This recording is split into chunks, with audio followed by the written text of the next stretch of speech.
Cette formation est un entraînement à la conjugaison des verbes anglais.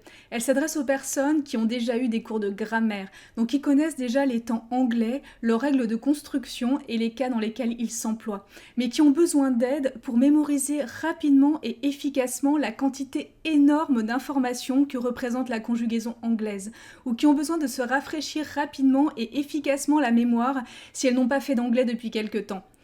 La conjugaison anglaise n'est pas la plus difficile au monde. Avec 5 formes de base, on peut conjuguer le verbe à tous les temps, tous les modes et à toutes les personnes. C'est tout de même assez intéressant. Malgré tout, elle contient 2 écueils sur lesquels les apprenants se cassent systématiquement les dents. Le premier, c'est la question de l'usage. Savoir dans quel cas utiliser quel temps. Les temps anglais sont différents des temps français. Il n'y a pas de correspondance 1 à 1 entre les deux. Et pour les utiliser correctement, il faut accepter de changer sa façon de penser. Ce point de l'usage est en général celui qui est le plus abondamment abordé dans les cours de grammaire. Le deuxième écueil que rencontrent la plupart des gens et celui que l'on va adresser ici, c'est celui de la mémorisation, de l'intégration des connaissances et du développement de réflexes de conjugaison. Cette problématique, non seulement elle existe pour tout le monde, mais elle se pose à différents moments de notre vie. Elle se pose quand on apprend l'anglais pour la première fois, parce qu'il faut bien arriver à mémoriser et à intégrer la conjugaison de tous ces verbes pour pouvoir commencer à communiquer. Et elle se pose parfois plus tard dans notre parcours quand on n'a pas utilisé l'anglais depuis longtemps. Tout ce qui ne s'utilise pas se perd, nos souvenirs s'érodent, notre mémoire s'efface, et dans ce cas, il faut bien trouver un moyen pour réactiver rapidement nos connaissances. On n'y pense pas forcément tous les jours, mais tenir une conversation courante de manière fluide dans une langue demande d'avoir mémorisé et de savoir utiliser en temps réel des milliers de formes conjuguées. Non seulement celles de la conjugaison régulière qui suivent des règles bien précises, mais aussi celles de tous les verbes irréguliers. Si les verbes irréguliers anglais ont traumatisé des générations d'apprenants, ce n'est pas nécessairement parce qu'il y en a des milliers. La plus grosse liste que j'ai compilée, la liste ultime que j'ai réussi à construire, en contient 207. Mais c'est surtout parce que ces verbes font partie des verbes les plus utilisés au quotidien. Ce qui signifie que même en tant que débutant, il va falloir intégrer ces verbes irréguliers pour pouvoir faire des phrases correctes. C'est surtout là que réside la difficulté. Et comme ces verbes sont irréguliers, il n'y a par définition pas de recette, il n'y a pas d'algorithme pour deviner la forme qu'ils vont prendre à tel ou tel temps. Il faut apprendre cette information par cœur.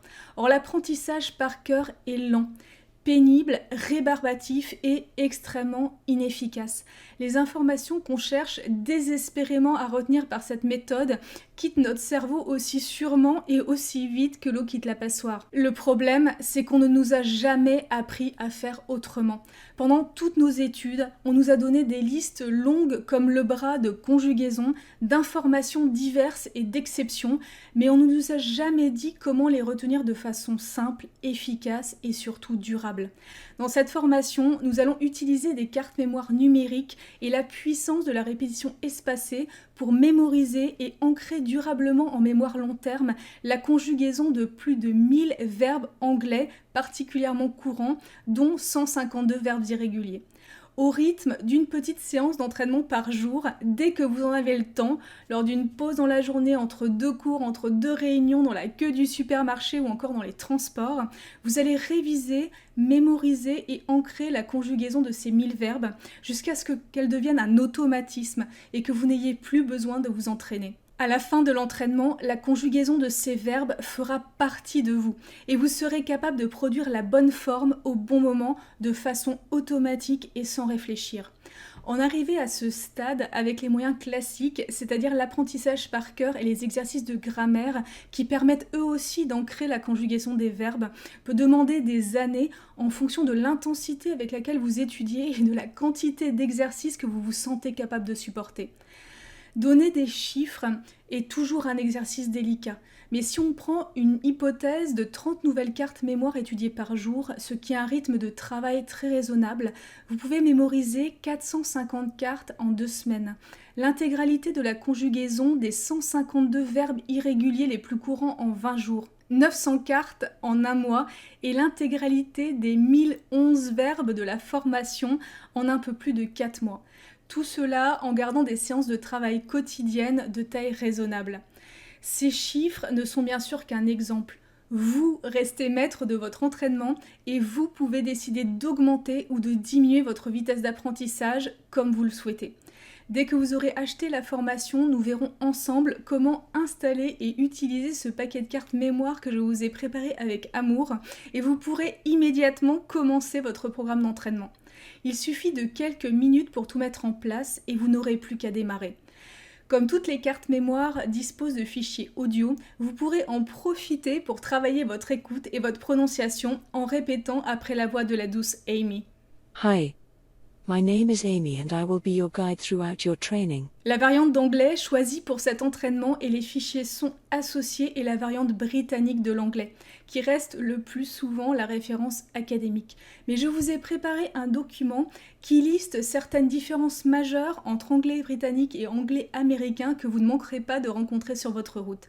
Vous pourrez le télécharger dans l'espace de formation. Cet entraînement est véritablement unique à mes yeux, en ce sens que le paquet de cartes mémoire que je vous ai préparé est personnalisable. Vous pouvez bien sûr l'utiliser tel quel, il est déjà extrêmement riche et va vous occuper pendant plusieurs semaines, pour ne pas dire quelques mois, un petit peu tous les jours. Mais vous pouvez également le voir comme un point de départ que vous pouvez enrichir autant que vous le souhaitez pour constituer votre base de données personnelle. Je vous apprendrai à personnaliser vos cartes en y ajoutant des informations complémentaires, des moyens mnémotechniques par exemple, si vous en avez besoin, une illustration ou encore une phrase d'exemple. Nous verrons ensemble comment ajouter des verbes supplémentaires que vous avez besoin d'apprendre et de réviser si d'aventure ils ne sont pas déjà dans la base. Sélectionner une liste de verbes initiales est toujours un pari. J'ai sélectionné 1000 verbes parmi les plus courants de la langue anglaise, basés sur leur fréquence d'utilisation. Mais quand on apprend une langue, le panorama est infini. Et il y a toujours un moment où vous sortirez de ces 1000 verbes. C'est en tout cas ce que je vous souhaite. Nous verrons comment faire si vous souhaitez ajouter vos propres verbes à votre base de données. Je vous apprendrai aussi à adapter le rythme de votre entraînement et à vous constituer des révisions sur mesure à l'approche d'un examen par exemple. Ce que je trouve extraordinaire, c'est que, contrairement à la plupart des outils numériques qu'on trouve un peu partout pour nous aider à apprendre une langue, l'outil que nous allons utiliser n'est pas fermé et figé une fois pour toutes.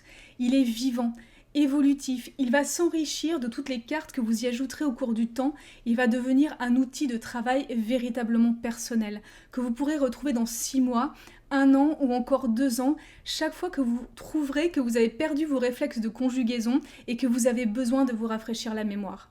Alors, attention néanmoins, cette formation n'est pas pour tout le monde et je souhaite vraiment que ce soit bien clair dès le départ pour qu'il n'y ait pas de déception. Si vous êtes un pur débutant en anglais, que vous n'avez jamais étudié cette langue, alors cette formation n'est pas pour vous, il est trop tôt. Pour qu'un entraînement soit efficace, il faut déjà que vous ayez appris les bases. Si je tente une analogie avec le tennis, il ne sert à rien que je vous fasse enchaîner les coups droits et les revers si vous n'avez jamais appris à tenir une raquette et si vous n'avez jamais décomposé les mouvements que vous cherchez à fluidifier et à rendre automatiques. Prenez le temps d'apprendre les bases et revenez quand vous aurez besoin de vous entraîner pour fluidifier vos mouvements et devenir un champion. De même, si vous êtes allergique aux outils numériques, alors cette formation n'est pas pour vous. L'entraînement que je vous ai préparé est basé sur des cartes mémoire au format numérique.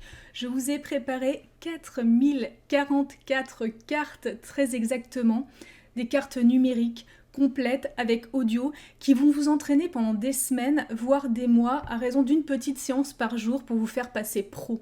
Préparer cet entraînement a été un investissement en effort et en temps conséquent. Tous ceux qui ont déjà préparé un jour ce volume de cartes numériques le savent. Mais il en vaut la peine car il est redoutablement efficace. Ce qui le rend efficace notamment, c'est que l'algorithme qui fait tourner les cartes est auto-adaptatif. Il va s'adapter en permanence à vous et à vos réponses pour adapter l'entraînement à vos besoins.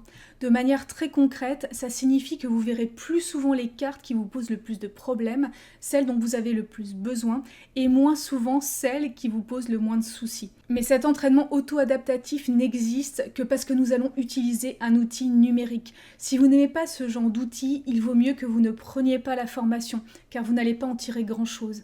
Si vous ne souhaitez pas utiliser ce genre d'outils numériques, il vous reste à revenir avec patience à la méthode classique de l'apprentissage par cœur, en découpant les immenses listes de verbes en blocs pour rendre ça un peu plus digeste au quotidien, trouver des moyens mnémotechniques et faire beaucoup d'exercices. Mais si vous êtes partant pour utiliser un outil numérique, que vous avez déjà étudié l'anglais et que vous avez besoin d'un véritable booster pour mémoriser rapidement et efficacement la conjugaison des verbes anglais, ou que vous avez tout simplement besoin de vous rafraîchir la mémoire, je vous retrouve dans la prochaine vidéo pour la mise en place de votre entraînement.